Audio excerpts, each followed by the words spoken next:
Hey guys, what's up? It's me, Thomas. Tonight we're back here with OverSimplified. Tonight, well, we're almost caught up. Tonight we got the pig war. So yeah, there was nearly a conflict over the shooting of a pig. I'm gonna let this video explain itself because this is wacky. Trust me. And that's just putting it mildly. Just watch and learn. You'll see what I mean. Be sure to like, subscribe for more. Hope you enjoy. Let's go. This video was made possible by NordVPN. Click the link below to stay safe online and get a huge discount off a 2-year plan with a 30-day money-back guarantee. Trouble sleeping? Need someone to snuggle? Then why not snuggle me? The limited edition OverSimplified plushie is available for pre-order for a few days only. Get it quick along with some beautiful new character pins. Emotes. Look at us, boys. Let's go. We've only gone in bloody done it. We beat the Brits and secured independence. Now to expand westward and conquer the rest of the continent.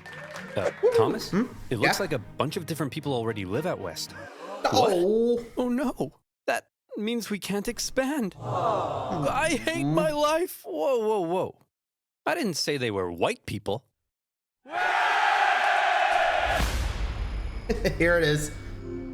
You just watch and learn. At the end of the Revolutionary War, when the United States secured its independence from Great Britain, the two sides met in Paris to settle the terms. Among various things, they discussed American territorial gains, and the British granted them a generous amount of land out west. However, Benjamin Franklin appeared to have an additional fascination. Oh, Canada. So voluptuous. If you remember, they actually tried to invade up there. Quit ogling our territory.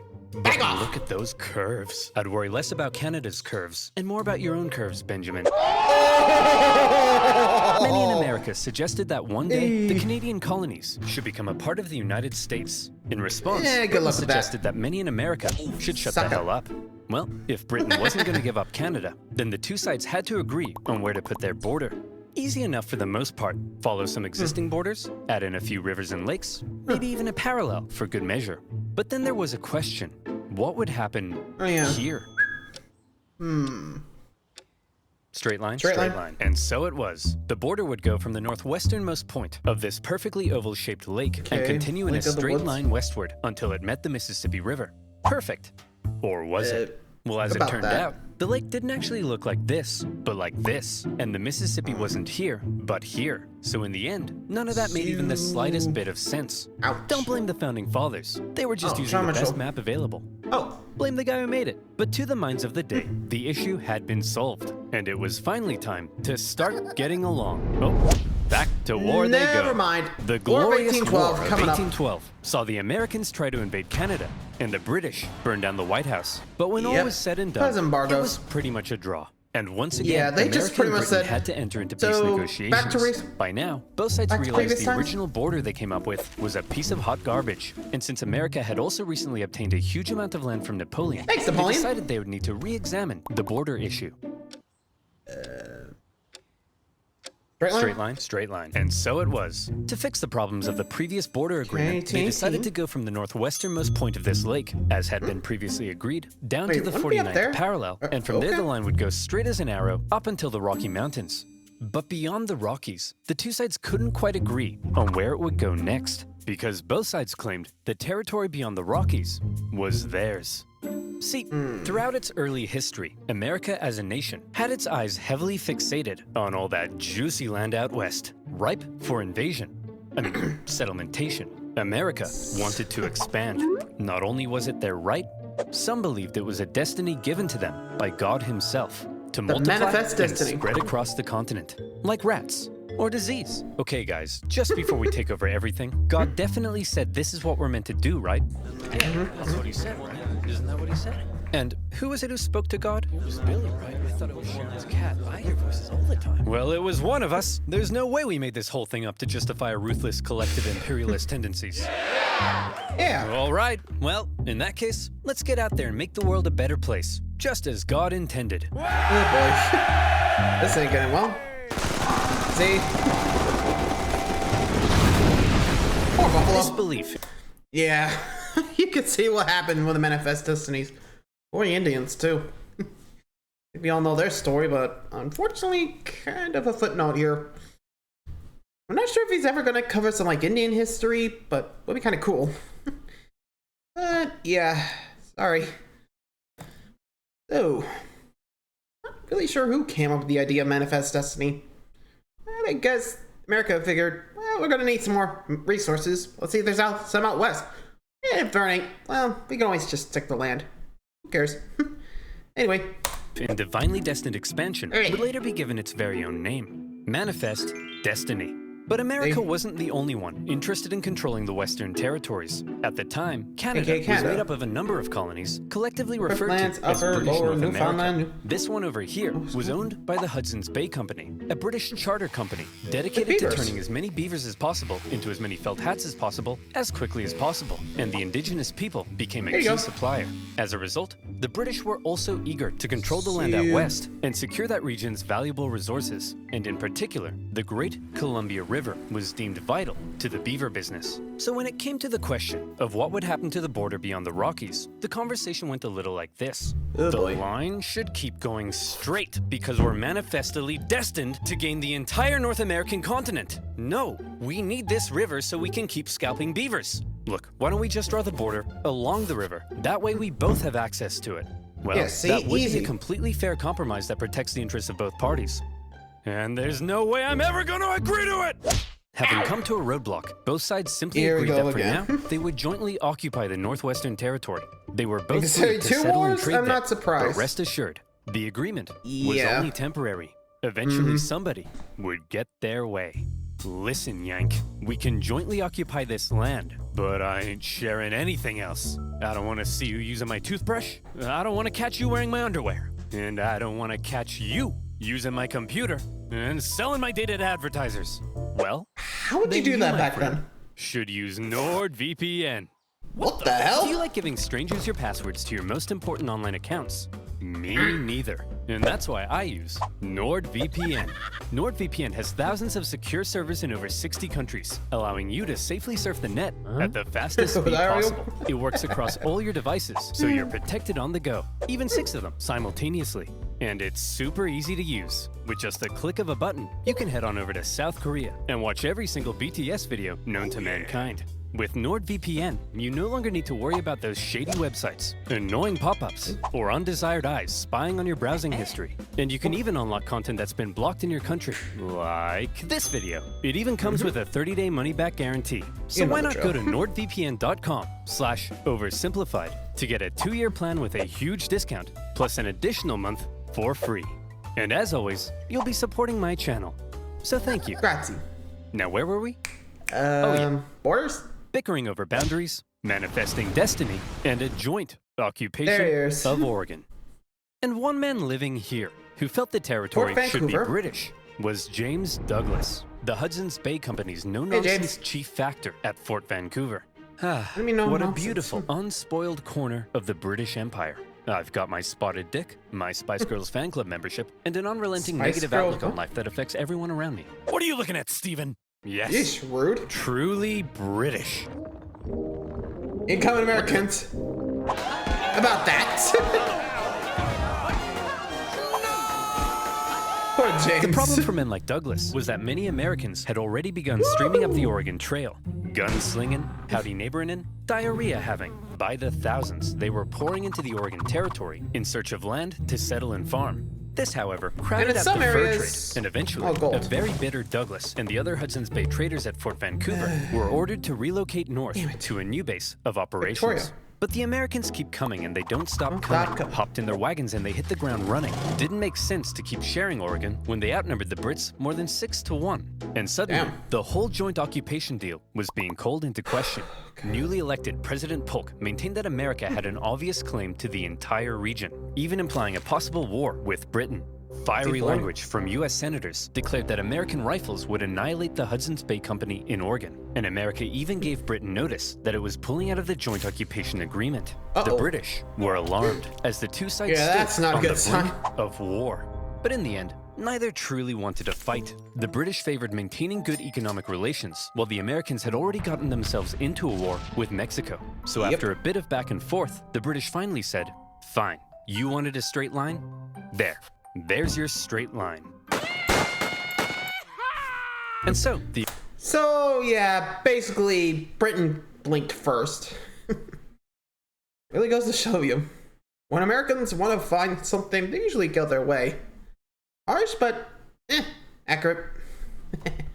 Anyway. The agreement was made. The border would continue directly to the Strait of Georgia. But because the British insisted they keep Vancouver Island, it would then move south through the center of the channel and on to the Pacific Ocean. Finally, the issue of the northwest border had been solved. Hold the phone. Oh, that's Discrepancy new. Detected. Enhance frame, 200%. Right. Enhance. Over there. Enhance. Wait, where are you going? Oh! Too far. Sorry, James! There Perfect. we go. Now, show me the exact wording of the treaty.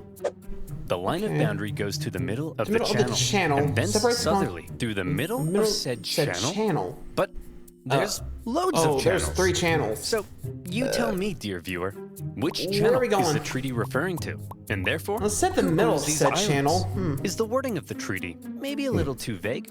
Well, that's exactly the problem encountered by the people living in the area. The British insisted that the channel intended by the treaty was the Rosario Strait, and therefore, the islands were British. The Americans, on the other hand, argued that the intended channel was the Harrow Strait, and therefore, the islands were American. At times, the debate became rather heated. Even the individual... Jeez, like, I know that this isn't, like, after the Civil War, but you'd think they would figure, okay, we really gotta figure out, like, why do they not, like, ask, like, shouldn't they figure, like, okay, what kind of dumb questions should they ask, or what kind of logic questions will they ask about this kind of treaty? Like, you know, like, what's straight, or something like that, but apparently not. They're still new to the treaty signing, I'm guessing. Whoopsie. Anyway. Individuals who negotiated and signed the treaty at times didn't seem entirely sure which channel the treaty meant, and representatives from the Hudson's Bay Company begged them to make it clearer. But thousands of miles away, the people in power simply had more to worry about than some tiny islands in the middle of nowhere. Welcome to the House of Chambers. I think that's what it's up. Oh! All right, listen up. We got a lot to get through. The 7th Earl of Chissingham says he encountered a foul beast in the fields of Upper Fardingdom late last night and put this sketch together? That's a poor person, Darren. Next, Lord Piddlingham says he has a new mole on his backside? How is that parliamentary business, really, George? Oh, some islands in the Pacific Northwest are in dispute and could lead to a war with America? Boring. Fine, let's take a look at that mole, George. And so, for now, the islands were simply held in dispute. Were they AKA joint British, occupation? or were they American? I'm sure this conflict won't cause anyone to die. And one man who thought the islands were undeniably British was James Douglas, now the governor of Vancouver Island. He had already once had American settlers encroach on his territory and force him to move. And by golly, he wasn't going to let it happen again. As far as he was concerned, those islands were not only British, but prime agricultural land. And given the chance, those glubby Yanks wouldn't hesitate to start pitching flags with their glubby little hands. And so, he came up with a plan. If the British settled the islands first, then that would surely secure them for Britain. And so in 1853, Douglas sent an Irishman by the name of Charles Griffin, along with some Hawaiian shepherds, to go set up a sheep farm on San Juan Island. And set up a sheep farm. They did. The place was rammed with sheep, 1,369 to be exact. That's a lot. But within those flocks of woolly cowards could also be found a number of beautiful, prized Berkshire pigs. Hello. Porky, you look stunning. You're the greatest thing that's ever happened to me. Would you perhaps like to go to the island bowl together tonight? Oink once for no. Roll around in that cow crap if yes. Yes! I'm covered in poo and I'm the luckiest man alive! But life on the island for Charles Griffin wasn't to be a perfect paradise of pig pageants. Because unfortunately for him, the Americans also believed the island was theirs. One day, in 1854, an American customs collector was sailing around the islands on the outlook for bands of native tribesmen when he spotted something. Aha! I've got you now, you savages. Over yonder. Those are That's a sheep, sir. Sheep, you say? What are they doing here? Let's go and negotiate with them. With the sheep? Sheep? Are you crazy? I'm perfectly stable, you right back. Call me crazy again and I'll eat your eyes! Okay, yeesh. We request to speak with your leader. With your leader? Out of my way. Okay, allow me to parley with this foul beast.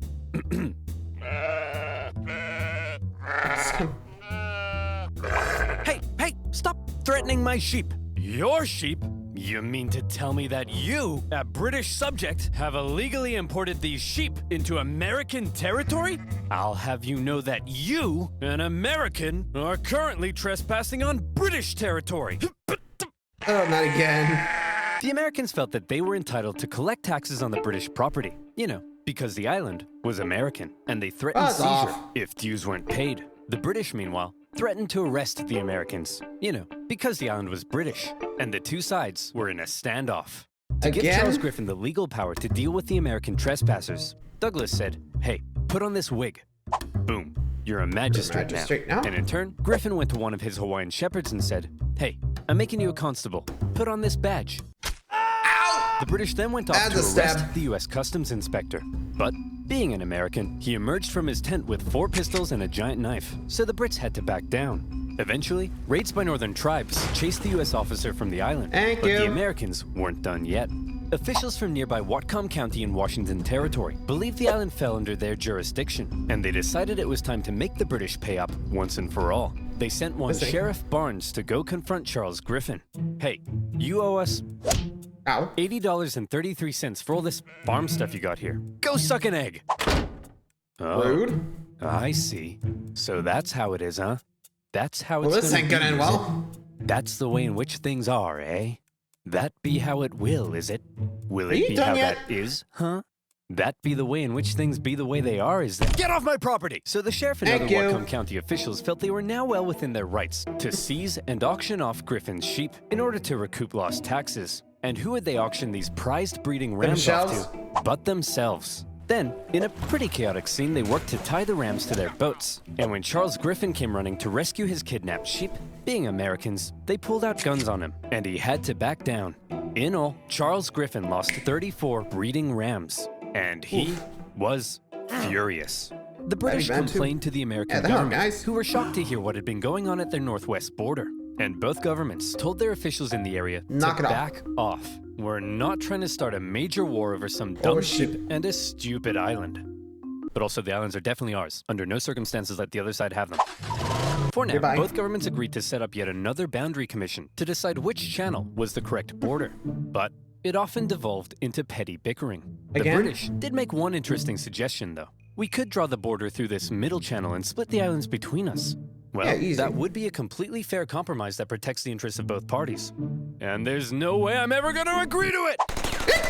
And in the aftermath of the sheep raid, James Douglas, still stationed at Fort Victoria, became even more cautious of American encroachment into his territory.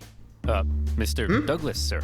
It appears an Indian has discovered gold in the Fraser Canyon, just north of here. Shut up! Keep your voice down, boy. Dude. We can't risk those glubby Americans hearing about this, or our territory here will be infested with them. You just screamed it out, didn't you? Incoming! Not again!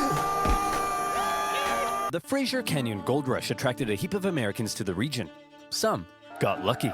Most did not. And of those that didn't, rather than returning all the way home, many simply decided to settle in the area. And in particular, the juicy green pastures of San Juan Island were rather appealing. Believing the island was American territory, around a dozen American settlers moved there in the late 1850s. One of them was a man named Lyman Cutler, a young man in his mid-20s, and lazy as pie. He didn't want to have to clear a space in the forest to build his home, so he said, I'll just build my cabin right in the middle of this British sheep run. I'm sure that won't make anyone mad. When he planted potato seeds in his garden, rather than building a nice protective fence around them, he said, I'll just fence in 3 sides and hope all these British farm animals have a moral compass and respect my property rights. Good luck with that. Griffin's pig was a Berkshire, well known for rooting, and Lyman's fairly pathetic fence made for a bad combination. Numerous times he had to chase the pig away from his property, and he once angrily marched up to Griffin's home, saying, Hey, British farm idiot, keep your stupid pig out of my potatoes. It is up to you to keep your potatoes out of my pig. Griffin was... Really? Dude, you realize your pig's the one invading. Honestly, that one said it to me. I was like, dude, how would my potatoes get in your pig without him trying to eat them? Seriously, what are you doing? But yeah, Cutler, you're still lazy as hell. What the hell? Furious with his new American neighbors, they built their homes all over his sheep pastures. And besides, what right did they have to be here anyway? It was British territory. Lyman, on the other hand, swore the local government had assured him his land claims were legitimate. And so to him, the British were out of line. Look at that sick freak. In love with his pig. Isn't that just sick? Yeah, what a freak. A living potato, like what the hell? Spuddy. Ours is all natural. Spuddy? Yep, just a man and his potato. Nothing wrong with that. But the tension between Lyman and Griffin was just about to explode. What the? Spuddy? All right, you damn dirty pig. That's the final straw. Uh-oh. Ooh, there goes the pig. Lyman shot the pig. And after taking a second to calm down, he felt bad about murdering Griffin's prized boar. So he went to him and said, whoops. Hey man, look, I kinda just killed your pig. It was eating my potatoes again, and I don't know, man, I kinda just killed your pig. Killed your pig. Oh no, you just realized what he said? Oh,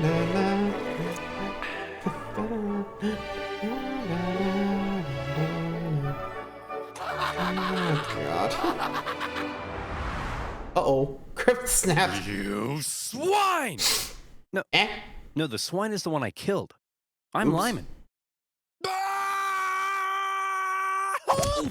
Oh, Jesus! Griffin demanded Lyman pay $100 for the loss of the pig, an outrageous sum at the time. Obviously, Lyman refused, threatening to shoot any more animals that dared enter his property, even threatening to shoot Griffin himself. When Griffin complained to James Douglas, British officials went and confronted the pig killer. Again, they insisted he pay up, and if he didn't, Lyman claimed they threatened to arrest him and take him back to Victoria. British officials arresting an American on American soil and trying him under British law? Now that's controversial. Yeah, that ain't gonna controversy that attracted the attention of an American general in charge of the Department of Oregon, one William S. Harney. This guy, General Harney, had a reputation. He's the kind of guy who invades Mexico without orders, wasting valuable resources and creating an embarrassing situation for everyone involved. Dude, what are you doing? He's the kind of guy who has one of his own men arrested for writing the wrong header on a report. He's the kind of guy who finds a dog digging up his yard and then chases it for 1.5 miles just to give it a beating. He hated superiors, hated being told what to do, and had been court-martialed 4 times for disobeying orders. Contemporaries described him as an imbecile, all matter and no mind, an arrogant humbug, and a laughingstock. Like I said, General Harney had a reputation. He hated the British. Like, seriously, dude? Like, how is he still in the army? Like, I'm just surprised. Like, seriously, if he's been court-martialed 4 times, you gotta let him go. Like, he is not fit for, like, the whole thing. Like, come on, guys. Really? You know he's gonna cause a major incident. Oh, God. Yeesh. Yeah, let's be real. If he was around here nowadays, it would not last long. Anyway. And was out for any opportunity to earn personal glory for himself. By some accounts, he even wanted to become president. And so, in July 1859, when he happened to visit San Juan Island, and he learned of the plight of the Americans living there, the shooting of a pig, and the British threat to arrest Lyman Cutler, General Harney went into scheme mode. Hey yo, Captain Pickett. Yes sir, listen carefully. I need you to go pick up some flowers and bring them to my place later. I've got a plan. Here I am, sir. What's the plan? Pickett, you and I are going to start a war. Wait, what? What do you mean, sir? Okay, listen up. An American man shoots a worthless pig on San Juan Island, and the British threaten to arrest him. Outrageous, but we can use it. We get the settlers there to send us a petition saying they need American troops for protection. That's when you go with your men and occupy the island. The British will find American troops on an island they consider theirs so offensive, they won't hesitate to blow you to smithereens. Then, it's war. We bring in reinforcements and we fight back. I'll write to Washington, D.C., letting them know what's happening. But here's the kicker. My letter will take 6 whole weeks to get there. before the government even gets a chance to respond, telling me I'm an idiot and ordering me to cease fire, the island will be ours. Hell, we could even invade Vancouver Island or British Columbia. It's foolproof. Wow. Sure, that's a good idea. Impressive, sir. But I gotta ask, why? Why are you doing this? I'll level with you, Pickett. Historians still contest exactly what it is I'm trying to do here. It's possible I'm trying to expand America's territory. Maybe I'm trying to play the hero so I can become president. Some have even suggested that since I'm a slave-owning Southerner, I may be trying to create a diversion to help the South secede in the upcoming Civil War. But if there's one thing that almost everyone can agree on, it's that I'm an idiot. I see. But hold on, what'd you tell me to bring flowers for? Because, Pickett, they're pretty and I like them! There are also historians who believe that Harney and Pickett had no secret plan at all, and were not scheming masterminds, but simply hot-headed buffoons, genuinely outraged at the audacity of the British, and trying to protect American citizens. But the fact of the matter is, Pickett took the very controversial and extremely provocative act of landing American troops on disputed territory. He set up his camp in a very exposed position and erected a very provocative sign proclaiming that only American laws applied on the island. It was almost like he was asking to be fired upon. Or, again, maybe he was just an idiot. When a British official sent to the island to get rid of the unruly American settlers now saw that there were American troops, he demanded they leave. He was obviously told to go suck an egg. When Douglas found out, he was enraged. To him, the American landing constituted an invasion. Harney sent a report back to the War Department in D.C., justifying his actions with exaggerated claims of British villainy. But he knew it would take 6 weeks to get there, and another 6 weeks for their reply to come back. For now, the situation was entirely in the hands of local military and government officials, and the ball was in the British court. Would the temperamental Governor Douglas and the powerful British Navy respond to the American provocation with force? Were Britain and America really about to go to war over the shooting of a pig? Well, if one man were to have his way, it's entirely possible they would. James Douglas had already had Americans force him out of Oregon. They had threatened his position in Victoria during the Gold Rush. Now they had invaded his island, and he had had it. It was time to turn to the Royal Navy. You, Captain Hornby, go to the island and prevent any more Americans from landing. And take this magistrate with you to arrest Captain Pickett. Use force if necessary. Just don't do anything to start a war. Wait, you want me to use force, but not start a war? Oh, I'm sorry. Is that too much to ask, Princess? When Captain Hornby got to the island and saw that the American force there was even larger than expected, his concern grew. He sent word back to Douglas, who in response ordered even more ships to the island. And at this point, the naval officers were like, hey man, let's talk. They were concerned Douglas's escalation was leading them to war, and they convinced him it probably wasn't a terribly good idea to just go up to an American military captain with his armed men and say, hey bucko, you're under arrest. You were Please saying, don't shoot me. Douglas. Yeah, that's usually a death sentence to anyone who's trying to arrest the dude. Like, come on, man. You know you're asking to get shot. Really. Man, I think they were right. They are hot-headed buffoons. Seriously, if this was happening nowadays, there would probably be more, cooler heads. But anyway. Gave in. To prevent any hostilities, he canceled all orders and told the Navy, for now, to simply keep an eye on the Americans. He did send one more ship for good measure. Captain Pickett, now seeing the British ships with their guns aimed directly at his exposed camp, said, "This ain't gonna Jeff, look at that. We're about to get blown to bits, all according to plan." Hang on. Oh, you just realized, Jeff, we're about to get blown to bits! Run! Pickett hastily moved his camp from its very exposed position to another position, which, as it happened, was also very exposed. Another one. It probably won't surprise you to learn Pickett came dead last in his graduating class. Nearby American and British officials began showing up to ask Pickett what the heck he was even doing. Then, a bunch of tourists showed up, because a major war breaking out in their doorstep was the single most exciting thing to ever happen in any of their miserable frontier lives. One Charles Griffin was particularly unhappy. First, his pig had been shot. Now his sheep pastures were being trampled by soldiers and tourists alike. He complained to Governor Douglas, who was still pretty upset about the whole thing. Douglas felt British honor itself was at stake. So he decided that if American forces were allowed to be on the island, well then by golly, the British should be there too. It would be a joint military occupation. Upon hearing Douglas's new plan to land British troops on the island, Captain Hornby decided to go speak with Pickett in person. After informing him of the plan, Pickett replied that if they dared land, he would open fire. So there they were. The British had orders to land. The Americans had orders to prevent their landing. This was it. War. Over a small island in the middle of nowhere. Over a pig and some potatoes. Over whether the US-Canada border looked like this or like this. It was stupid.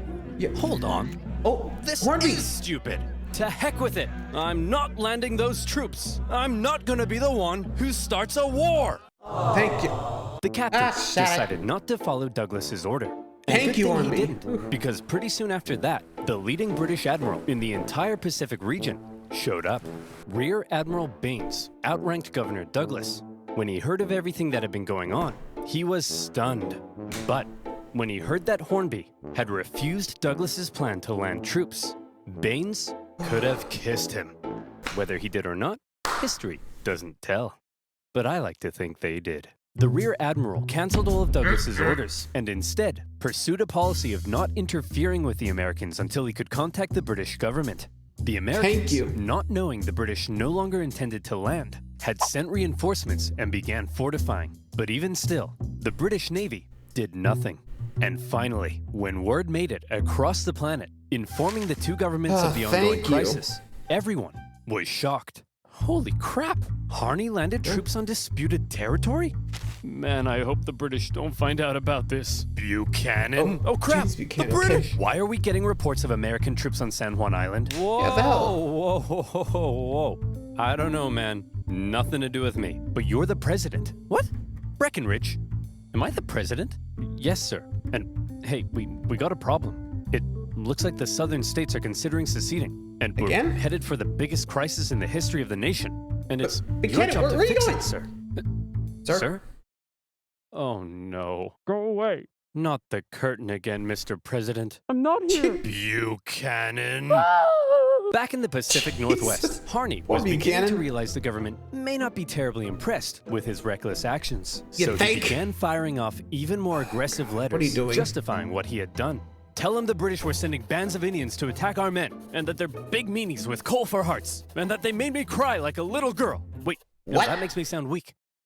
They made me cry like a big girl. Yeah, that's it. When the president received Harney's new letters, his anxiety only grew stronger. Oh, crap. Hey, General Scott, please make this go away. Stop him. Leave it to me, sir. General Winfield Scott was the commanding general of the entire U.S. Army. Well known for his negotiation skills, he was a veteran of the Mexican-American War, during which time he had had to deal with General Harney's idiocy and insubordination. And he watched as Harney got away with it all, thanks to his friends in high places. It's safe to say that Scott really did not like General Harney. By now, General Scott was racked with gout, and he was so big, he had to be hoisted onto his ship in a basket. Nevertheless, he began the long journey to the Pacific Northwest. Okay, everyone, gather up and get over here. Will somebody please tell me what the heck is going on? I'll tell you, General. It all started on one fateful day last summer. Spuddy? All right, you damn dirty pig. That's the final straw. What? Hey, you can't get away from me! Look at that, pig. Nowhere left to run, eh? I'm gonna enjoy this. Lyman, if you spare my life, I grant you 3 wishes. Ooh. Can someone explain where the pig was found? The pig wasn't even on his property when he shot it. Liar! He's lying to you, General. I'll tell you what really happened. What a pleasant summer's afternoon here on my humble farm. It's just me and my beloved potatoes. I'm so happy. Say, Lyman, them some nice spuds you got there. Would be a shame if somebody ate them. No, not again, you beast! Leave my potatoes alone! Yeah, I'm gonna eat them, Lyman. I'll eat them, and then I'm gonna eat you. Stay back! I'll shoot. Go ahead, punk. Make my day. Shoot me. Shoot me. Okay. He made me do it. He made me do it.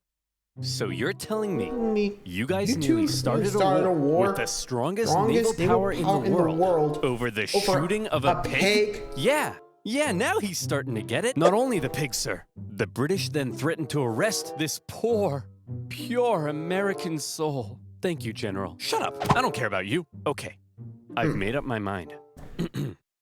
You're an idiot. You're an idiot. You're an idiot. You're an idiot. You're an You're idiot. an idiot. You're an idiot. You're an idiot. You're an idiot. You're an idiot. You guys are fine. You two are fine. And you two are the most mind-numbingly brain-dead ding-dongs I've ever encountered in all my life. Yeah. And I'll see you in my office. Okay, everyone get Barney, out. Listen. I cut a deal with the Brits. Here's how it's gonna be. Both sides will maintain a small force on the island for a joint military occupation until our two governments can decide who owns the island. Now, the only way they'd agree to that is if Pickett is removed from command, so I'm replacing him with Captain Hunt here. Now, Harney, listen to me. Listen up. Do not, under any circumstances, put Pickett back on that island, okay? I mean it, Harney. Do not order Pickett back onto the island. Understood? Yes, sir. Good. I'll see you, Glubos, later. Is he gone? I think so. Good. Hunt, you're fired. Pickett, you're going back on the island. All right, you psychopath. I've been waiting years for this. I hate you. I've always hated you. Harney had not only ordered Pickett back onto the island, but his department even notified the British that it did not recognize the joint occupation settlement, while everyone else had decided on peace. Harney appeared to still be threatening war. Needless to say, a furious Winfield Scott soon removed him from command and sent him elsewhere. In Harney's absence, the joint occupation went ahead, and the troops actually got along together quite well. The British attended 4th of July celebrations at the American camp, while the Americans visited the British for Queen Victoria's birthday. Even Pickett became good friends with his British counterpart. War, it seemed, had been avoided, thanks largely to the level-headed actions of the Royal Navy and General Winfield Scott. Thanks, Of course, the islands were still in dispute, and the question of who exactly owned them still had to be answered. That answer we still gotta figure out the channel. Because while San Juan was at peace, the nation was tearing itself apart. When Civil War broke out in 1861, the issue of San Juan just wasn't that important. Harney, despite being a Southerner, remained in the U.S. Army, but was eventually removed from command at St. Louis when his loyalty to the Union came under suspicion. More famously, Captain Pickett, a native Virginian, went on to become a Confederate general. Pickett's charge at the Battle of Gettysburg remains one of the most famous moments of the entire war and marked a major turning point. U.S. relations with Britain actually soured during the war. The British, missing their supply of southern cotton, initially looked like they may intervene on the side of the Confederacy. There was the Trent Affair, when Confederate diplomats were discovered and arrested on a British mail steamer. And then there were the British-built ships, sold to the Confederacy, that wreaked havoc on northern commerce. When the Civil War ended, furious American politicians called on the British to pay reparations. And by now, a long list of hot issues existed between them. And yes, on that list remained, 12 years later, still the issue of who owned these gosh darn islands. That issue, it was finally agreed, would be submitted to international arbitration. The Empire of Germany would decide, with the British and Americans presenting arguments. The American argument was reportedly presented with a little more pizzazz, a little more zing. And in the end, when the Germans made their decision, they awarded the San Juan Islands to the United States. When an aging Douglas heard the news, he said that there was no possible way the British argument had been presented correctly. But that was that. The British conceded. And on the 25th of November, 1872, the last British troops left the island. As the Americans entered the British camp to raise their flag, they found that the British had removed the flagpole. One last up yours to Uncle Sam. By this time, Charles Griffin had already left the island, and the Hudson's Bay Company eventually sold their sheep farm. And so, there you have it. A dangerous situation that almost brought two great powers to war, triggered by the shooting of a pig. But thanks to more level-headed minds and an eagerness for peace and cooperation, conflict was avoided, and the only casualty of this pig war was, well, of course, just the a pig. But how different could things have been? What if the British had attempted to arrest Pickett? What if they had landed troops? Could the two sides have actually gone to war? Could America have invaded Canada? Could it, perhaps, still invade Canada? Think about it. What are you doing? Why not? We have the manpower. We have the arms. It's our manifest destiny. Picture a future where American Mounties wear red, white, and blue and hail the stars and stripes. Where Wayne Gretzky would wave the American flag every 4th of July in the streets of Montreal. Maple syrup, the greatest American food. Banff, the greatest American national park. One united nation under the leadership of our glorious president, Drake. No longer shall we tolerate our smug neighbors to the north with their affordable insulin and endless comments complaining that I don't talk about Canada enough in my videos. That's right, Canadians. Watch your backs. Sleep with one eye open tonight, because Biden's coming, baby. And this time, he's coming with a vengeance! Jeez. Can you imagine if they actually did start a war? God. Yeesh, calm down. God, okay, there you go. There's the oversimplified version of the pig war. Well, let me know what you guys think of it. Until next time, like Scott for more. See ya.